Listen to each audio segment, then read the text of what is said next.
welcome to AboutFACE Theatre presents 5 Questions With, and today's guest, Molly Smith. Molly has been the artistic director of Arena Stage in Washington, D.C. since 1998. There, her over 30 directorial credits range from musicals such as Carousel and Oliver to classics like Mother Courage and All My Sons. She has also done work at the Old Globe and Asolo Rep, Berkeley Rep, and Perseverance Theatre in Alaska, which she ran and founded from 1979 to 1998. Most recently, she directed Our Town for Canada's Shaw Festival. She has been a leader in new play development for over 30 years, championing plays like How I Learned to Drive, Dear Evan Hansen, and Next to Normal. And she's also reinvented Arena Stage, including workshopping over 100 new plays, presenting 39 world premieres, and nurturing 9 projects that made their way to Broadway. In 2014, Molly made her Broadway debut, directing The Velocity of Autumn. Molly, you're very welcome. Really great to see you both. Thanks so much for having me on your show. Yeah, it's our pleasure. It's our pleasure. So Molly, we'll start with what play or experience first got you into theater? You know, I remember one of the first plays I ever saw, and I was in Yakima, Washington. I was probably 6 or 7 years old, and I saw a touring production of Camelot with Robert Goulet. And I can remember the red seats. I can remember the light emanating from the stage.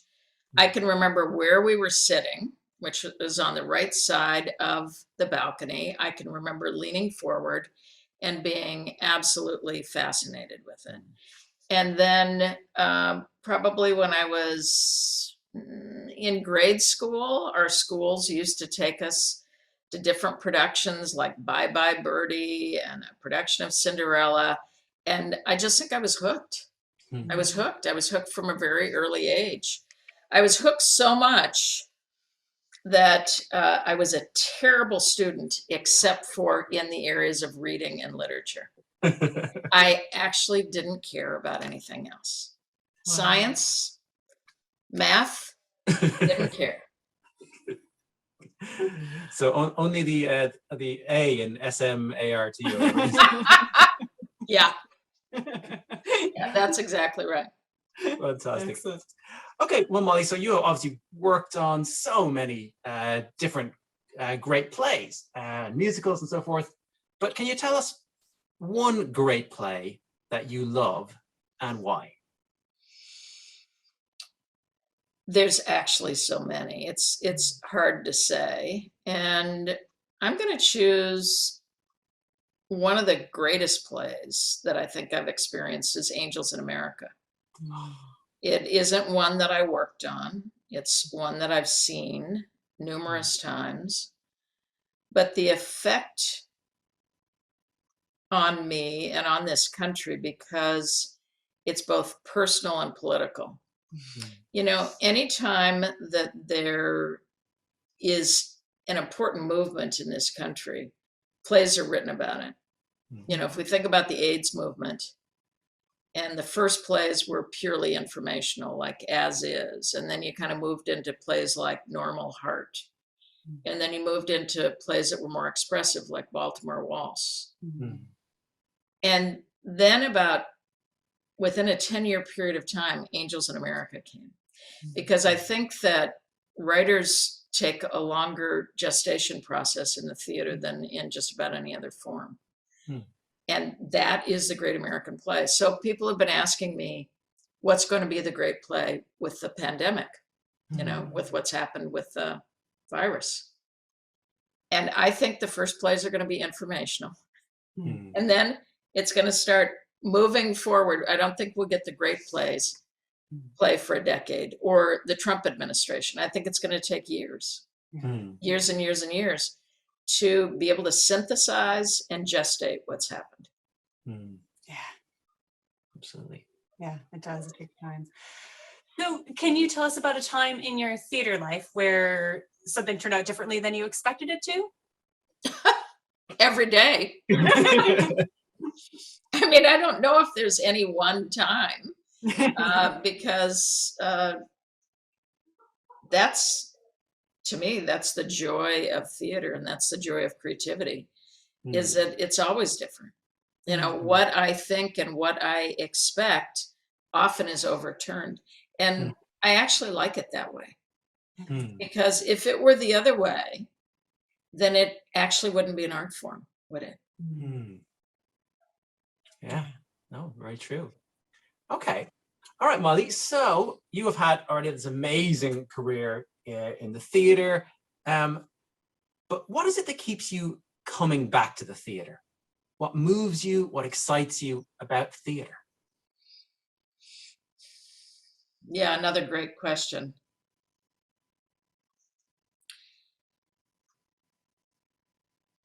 I think every day when I wake up, it's a curiosity of what's going to happen next. I don't think that you can be working in the theater if you don't love being a problem solver, because it's always about the problems that you're going to solve in front of you. And being fearless about those, digging into those, and recognizing that every single part of yourself is going to be burned up every day. My brain power, my physicality, my own knowledge, my own talent, and that of everybody around me.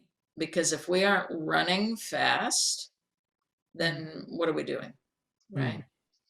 And so I adore the creativity that is in artists. I love the fact that artists in the theater are always thinking forward, that yes, it's often about the past, and yet for our art form, it's not, if it's not about the present moment, why do it?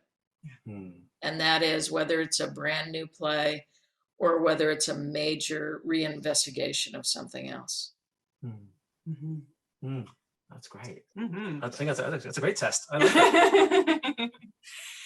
So you're talking a little bit up there about like curiosity and, you know, looking forward and those kind of things. So which all could be considered, you know, skills from the theater. But I'm just wondering, to your mind, is there anything that any skills that you've acquired in your theater career that you feel have been beneficial to you outside of the theater? Yeah, absolutely. Deep listening, collaboration, and teamwork for a common goal. If you don't have that, then how is it possible to move forward? In any kind of business. Wouldn't matter if I was with IBM or, you know, those are elemental to me in creating. You know, people are jealous of what we have as artists because we have the ability to imagine new worlds. We have the ability to see beyond the present moment. We're the Cassandras, right? Who are speaking forward, always keeping in tune with the present moment. And that could be very helpful in any organization, whether you're talking at a neighborhood meeting or a school meeting, or whether you're having conversations with developers across the street. Yeah, for sure. I have to rethink some of my conversational stuff. Well, Molly, this has been fantastic. Thank you so much. As a bonus question, can you tell us anything about what you're working on at the moment? Sure. I'm working on Catch Me If You Can in a new way, which I actually can't discuss. So that must make you more interested. Always. Corbin Blue will be playing the lead role on that. He's a quadruple threat, because I would add comedy to the triple threat. And he's playing the lead in it. And I wish I could talk to you about it, but I can't. But that's going to make you curious about following some of it. Oh, yeah. Absolutely. No, I already am. I can see it. I can see it. But there's the pleasure of doing theater, right? Yeah. the not knowing part of it. Absolutely. Oh, 100%. Not until we get in the theater and get to sit in our seats and get to watch it. Exactly right. Yeah. Well, Molly, thank you so very much for being with us. We really appreciate it. And thank you to the audience too for joining us. If you enjoyed the interview, please like below, follow AboutFACE, and share, because we believe theater makes life better.